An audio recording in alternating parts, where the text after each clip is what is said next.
Melodious album ఇది యాక్చువల్గా చెప్పాలంటే, because pure love story. So దీనికి ఈ మ్యూజిక్ని మీరు బాగా ఆదరించినందుకు I thank you so much. And ఇదే కాకుండా నన్ను స్టార్ట్ నుంచి నచ్చేవలే, మనసారా, నువ్వు ఇలా, మేము వయసుకు వచ్చాం, సినిమా చూస్తామా అండ్ కార్తికేయ, సో ప్రతి ఫిలిమ్స్ని మీరు ఎంకరేజ్ చేస్తున్నారు. సో అలాగే ఇది కూడా మీరు సక్సెస్ చేస్తారని అనుకుంటున్నాను. అండ్ డైరెక్టర్ గారి గురించి చెప్పాలంటే వాణి ఎం కొసరాజ్ గారు. సో ఆవిడతో ట్రావెల్ ఫస్ట్ నాకు స్టోరీ చెప్పారు, కొత్తగా అనిపించింది. అండ్ ఇట్స్ అంటే వెరీ కమర్షియల్ యాడెడ్ కామెడీ అట్లాంటిది కాకుండా ఒక కూల్ లవ్ స్టోరీ ఇది. అండ్ ఆవిడ ఈచ్ అండ్ ఎవ్రీ సాంగ్ కూడా ఆవిడ చాలా ఇన్వాల్వ్మెంట్, సాంగ్ని చాలా ఇన్స్పిరేటివ్ చేస్తూ ఆ సిచ్యువేషన్ కానీ ఆ సిచ్యువేషన్లో మాంటేజెస్ ఏముంటాయి ప్రతి ఒక్కటి ముందే ఆవిడ రాసుకొని తీసుకొచ్చి నాకు ఇంజెక్ట్ చేసి, సో అలా జరిగినాయి. ఇందులో 6 సాంగ్స్ ఉన్నాయండి. భాస్కర్ భట్ల గారు రాశారు, కృష్ణ చైతన్య గారు రాశారు. అండ్ కొత్త అమ్మాయి శరణ్య అని తన సింగర్, తనే ఒక సాంగ్ కూడా డమ్మీ లిరిక్ ట్రై చేస్తుంటే తను యాక్సిడెంటల్గా రాసి ఓకే అని.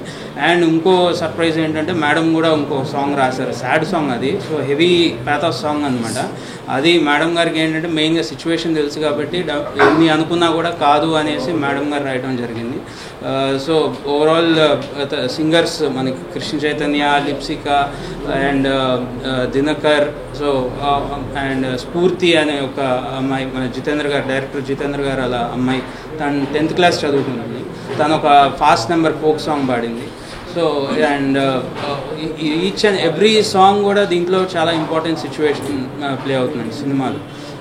సో ఫిలిం అంతా కూడా మీకు అంటే whole family, youth, each and every one connect అయ్యేలాగా ఉంటుంది. ఫన్ ఉంటుంది, కామెడీ ఉంటుంది.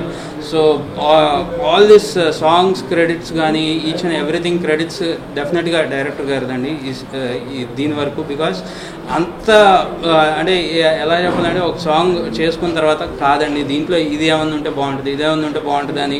సో నేను ఈ ఒక ఫ్యూ సాంగ్స్కి అయితే ఒక 3-4 వర్షన్స్ ఇవ్వడం జరిగింది. సో వాటిలో సెలెక్ట్ చేసుకొని ఇంకా లిరిక్స్ కూడా ఒక 3-4 వర్షన్స్ సెలెక్ట్ చేసుకొని అట్లా చేసుకున్నారు.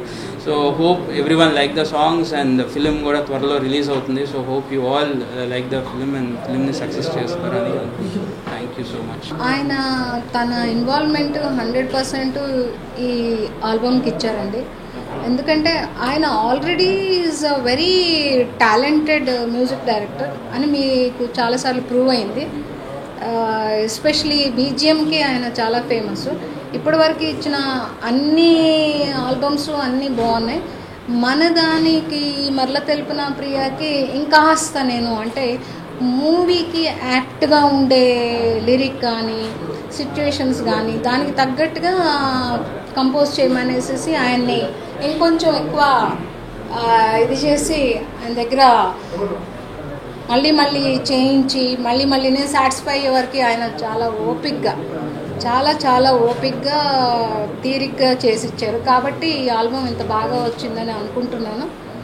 తర్వాత లిరిక్ రైటర్స్ ఆయన భాస్కర్ భట్ల గారు చాలా బాగా కంపోజ్ రాశారండి. కంపోజిషన్కి సరిపడ్డట్టు అంత చాలా యాప్ట్గా అద్భుతంగా ఎలా రాయగలిగారని నాకే ఆశ్చర్యం ఇస్తుంది. అంతే కదా, వాళ్ళు కవులు కాబట్టి రాస్తారులే అని అనుకున్నాం కానీ చాలా తర్వాత ఒక సాంగ్ దగ్గర మాత్రం నేను కొంచెం ఆయనతో ఇది చేశాను. ఈ ట్యూన్ చాలా అద్భుతంగా ఉంది, దీనికి తగ్గట్టు మోడర్న్ లిరిక్ ఉంటే బాగుంటుందేమోనని లాస్ట్ మినిట్ వరకు సతాయించి ఆయన ఒకటే చెప్పారు, లేదు మేడం ఈ సాంగే సక్సెస్ అవుతుంది మీరు చూస్తూ ఉండండి అని. బిజినెస్ మ్యాన్లో ఒక సాంగ్ తీసేయండి అన్నారంట, ఆ సాంగే హిట్ అయిందంట.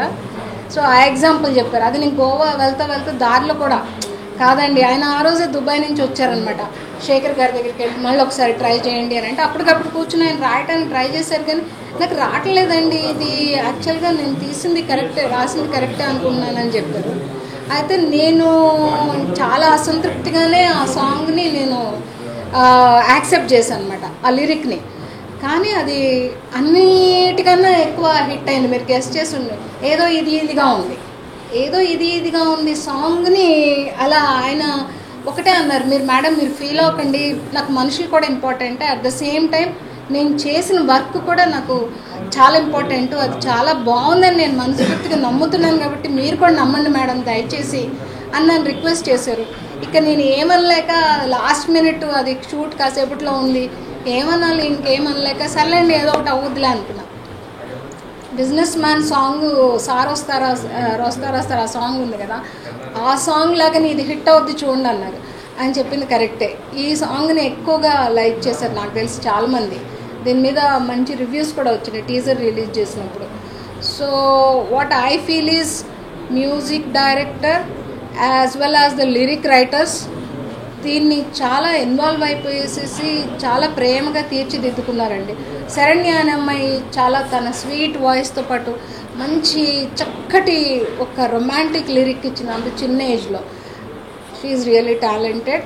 తర్వాత అనుకోకుండా నేను ఒక సాడ్ సాంగ్ రాశాను, అది ఆయన ప్రోత్సాహంతో.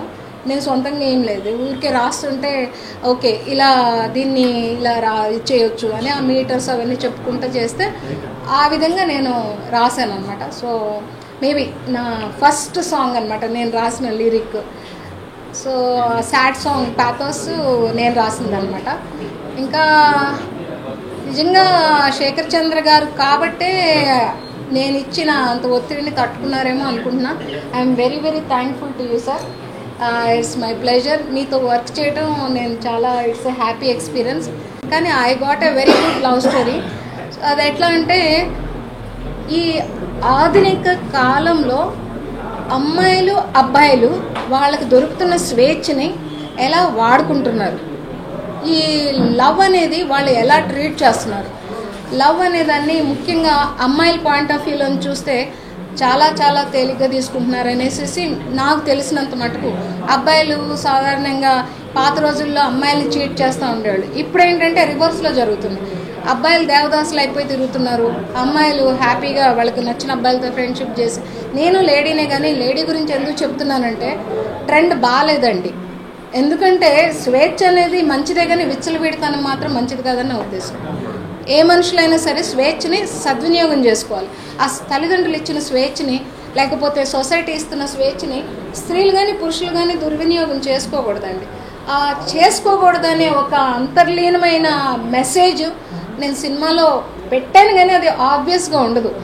ఎలా అంటే ఒక మితిమీరిన స్వేచ్ఛతో విచ్చలవిడితనంతో ఒక అమ్మాయి ఎలా తన జీవితాన్ని గడుపుతున్న టైంలో తనకి జస్ట్ ఆపోజిట్ మెంటాలిటీ ఉన్న ఒక పొందికైన అబ్బాయితో ప్రేమలో పడిన తర్వాత తనకి ప్రపంచం అంటే ఏంటో, అసలు బయట ప్రపంచం ఒకటి అనేది ఉంది, దాంట్లో ఎలా ఉంటుంది అనేసి మానవత్వం గురించి కానీ మానవత్వం విలువల గురించి ఆ అమ్మాయి అతని స్నేహం మూలంగా తెలుసుకుంటుంది.